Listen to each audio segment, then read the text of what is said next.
কিতাবের মধ্যে লিখেছেন বনি ইসরায়েলদের মধ্যে 3 ব্যক্তি পাহাড়ের পদদেশ দিয়ে ঘোরার জন্য গিয়েছে। হঠাৎ করে ঝড় শুরু হয়েছে, ঘূর্ণিঝড়, তুমুল ঝড়। নিরুপায় হয়ে 3 ব্যক্তি কোথায় যাবে খুঁজে পায় না, কোনো বাড়িঘর খুঁজে পায় না। ইমানদারেরা চিন্তা করলো কোথায় যাই। কিছুক্ষণ পর দেখলো একটা গুহা দেখা যায়, গুহা। আসহাবে রকিব বলা হয় এই 3 ব্যক্তিকে। ওই 3 ব্যক্তি গুহার মধ্যে যে আশ্রয় নিল, গুহার মধ্যে যে আশ্রয় নেওয়ার পর বিরাট একটা পাথর এসে গুহার মুখ বন্ধ হয়ে গেল। পাথরটা এতই বড় যে 3 জনের পক্ষে সম্ভব না ওই পাথরটাকে সরানো। তখন তো কারো কাছে কোনো মোবাইলও ছিল না, নির্ভয় এখন বাঁচবে কিভাবে। সকলের মধ্যে ফিকির আসলো, আয় আল্লাহ, এখন আমাদের উপায় কি হবে। 3 জনে চিন্তা করলো দুনিয়ার সব রাস্তা বন্ধ হতে পারে, কিন্তু একজনের রাস্তা রাত্রে দিনে কখনো বন্ধ হয় না। সুবহানাল্লাহ। আল্লাহু লা ইলাহা ইল্লা হুয়াল হাইয়ুল কাইয়্যুম। আল্লাহ এমন রব আমাদের যার কোনো ঘুম নাই, তন্দ্রা নাই, লা তাখুযুহু সিনাতুন ওয়ালা নাওম। এমন রব যার কখনো ঘুম আসে না, তন্দ্রা আসে না। চিন্তা করলো সব যোগাযোগ বন্ধ হয়ে যেতে পারে, কিন্তু আল্লাহ তাআলার সাথে যোগাযোগের রাস্তা এখনো পর্যন্ত খোলা আছে। চিন্তা ভাবনা করলো তাহলে কি করা যায়। 3 জনে পরামর্শ করলো যে রাস্তাটা খোলা আছে ওই রাস্তা ধরেই মালিককে ডাকা যায়। তবে ডাকার আগে আমরা ওসিলা পেশ করি, আমল পেশ করি। যদি আমল পেশ করা হয়, দোয়ার আগে আমল পেশ করলে ওই দোয়া রব্বে কারীম কবুল করেন। এই জন্য 3 জনে ওসিলা পেশ করলেন। 3 জনে ওসিলা ধরে ধরে রব্বে কারীমের কাছে দোয়া করবে, আয় আল্লাহ, আমাদের এই বিপদ থেকে আপনি আমাদেরকে উদ্ধার করেন, পাথরকে সরিয়ে দেন। একজন দোয়া করতেছে, মালিক, আপনি জানেন আমি একদিন কিছু শ্রমিক নিয়েছিলাম কাজের জন্য। কাজ শেষে সকলকে পারিশ্রমিক দিয়ে দিয়েছি, একজন শ্রমিক পারিশ্রমিক নেয়নি।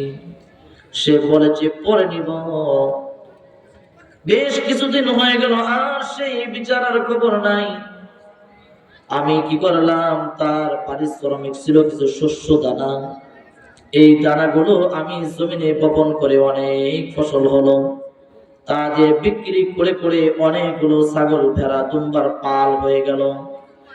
বহুদিন পরে ওই শ্রমিক এসে বলতেছে, মালিক, আমাকে সেই পারিশ্রমিক দিন।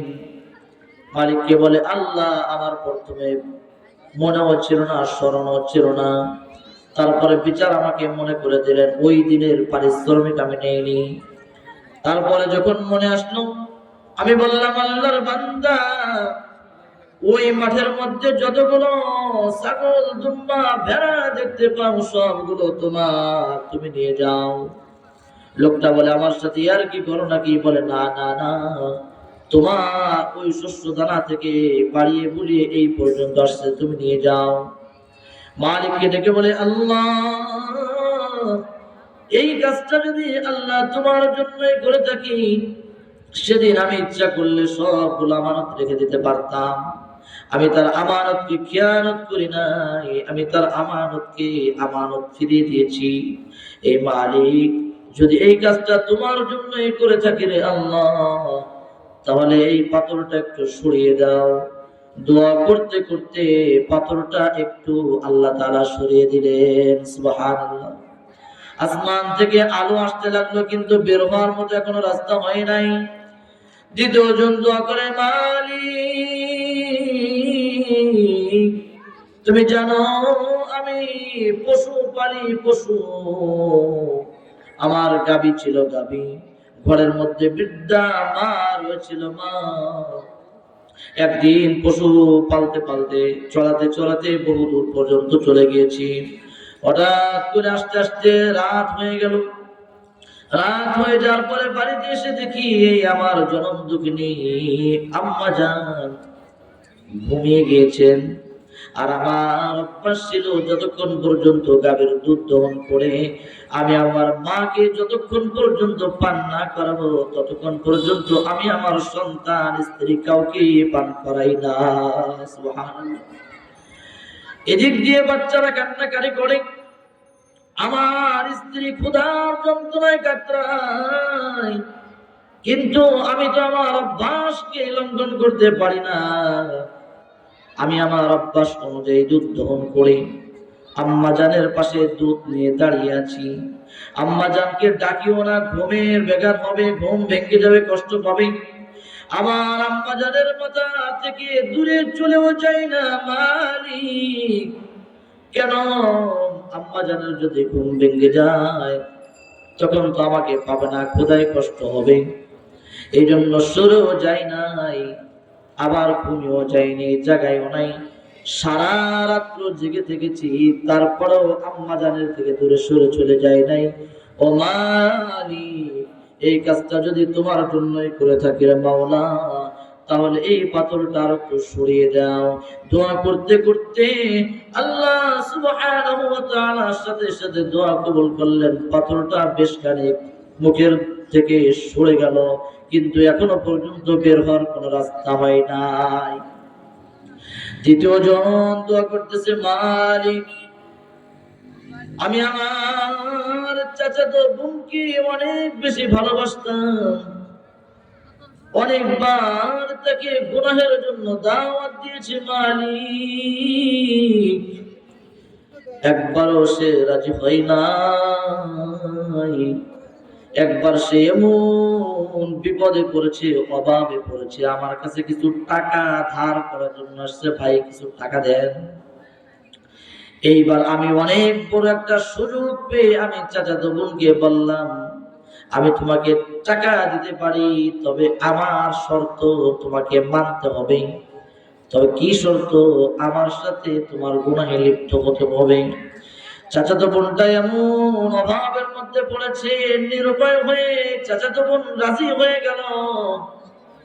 রাজি হয়ে যাওয়ার পরে আমি তার জন্য 100 দিনার জোগাড় করলাম তাকে দেওয়ার জন্য।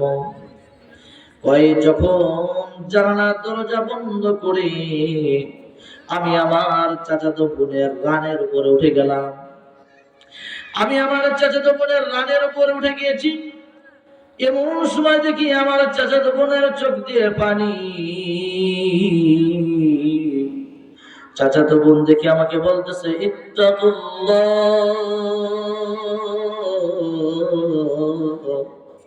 ওরে আল্লাহর বান্দা, আল্লাহ তাআলাকে ভয় করো, আল্লাহ তাআলাকে ভয় করো। দুনিয়ার কেউ না দেখলেও আল্লাহ তাআলা তোমাকে দেখতেছেন যে আল্লাহর গোলাম। আমি তো জাহান্নামের আযাবের ভয় করছি, আমি তো জাহান্নামের শাস্তির ভয় করছি। ইত্তাকুল্লাহ, জাহান্নামের আগুন থেকে ভয় করো, মালিককে ভয় করো।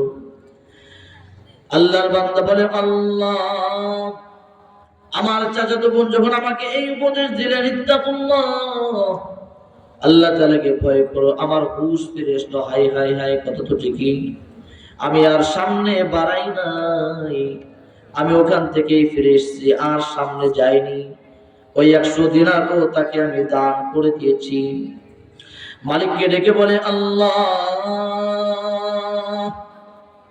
এই কাজটা যদি একমাত্র তোমার জন্য করে থাকে রে আল্লাহ, তাহলে এই পাথরটা গুহার মুখ থেকে সরিয়ে দিন। দোয়া শেষ হতে না হতে আল্লাহ তাআলা পুরো পাথরটাকে গুহার মুখ থেকে সরিয়ে দিলেন। তিনজনেই গুহার মুখ থেকে বেরিয়ে এসে রব্বে কারীমের শুকরিয়া আদায় করলেন। সুবহানাল্লাহ। ইমানদারদের ইমান যখন মজবুত হয়ে যাবে, ইমানদারের ইমান যখন মজবুত হয়ে যাবে, আমলটা যদি আমলে সালেহ হয়, শিরক মুক্ত হয়, ইখলাস হয়, ওই আমলের পরে রব্বে কারিমকে যা ডেকে বলবে রব্বে কারিম সাথে সাথে কুদরত পাঠিয়ে দেন। সুবহানাল্লাহ।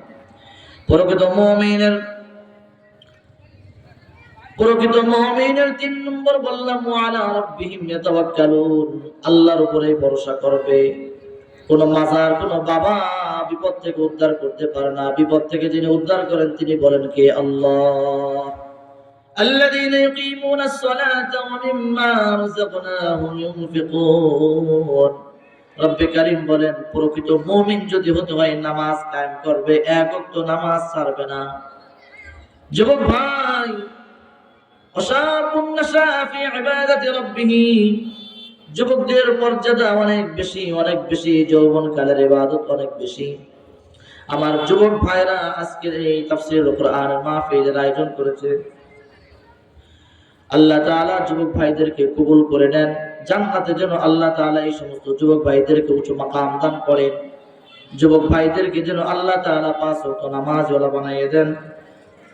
৪র্থ নম্বর গুণ হলো নামাজ কায়েম করবে। ৫ম নম্বর গুণ হলো আল্লাহ তাআলা যে রিজিক দিয়েছেন তা থেকে আল্লাহর রাস্তায় ব্যয় করবে। উলাইকা হুমুল মুমিনুনা হাক্কান। রব্বে কারীম বলেন এরাই প্রকৃত মুমিন, এরাই প্রকৃত মুমিন। লাহুম দারাজাতুন ইনদা রাব্বিহিম ওয়া মাগফিরাতুন ওয়া রিজকুন কারীম। তাদের জন্য 3টা পুরস্কার। রবের পক্ষ থেকে তাদের জন্য উচ্চ মর্যাদা, রবের পক্ষ থেকে তাদের জন্য ক্ষমা, রবের পক্ষ থেকে প্রকৃত মুমিনদের জন্য সম্মানজনক রিজিক। সুবহানাল্লাহ। প্রকৃত মুমিন যদি হতে পারি, টাকার চিন্তা করা লাগবে না। অল্প টাকা ইনকাম করবে, মসজিদ মাদ্রাসা নিয়ে অল্প কিছু ব্যয় করবে, অল্প কিছু আয় করবে। এর মধ্যে আল্লাহ তাআলা সুখ দিবে, শান্তি দিবে। সুখের সাথে দুনিয়ায় বসবাস করে ঈমান নিয়ে কবরে যাবে। সুবহানাল্লাহ। মুহতারাম হাজিরিন, এত সময় পর্যন্ত যে আলোচনা করলাম, আল্লাহ সুবহানাহু ওয়া তাআলা আমাদের সকলকেই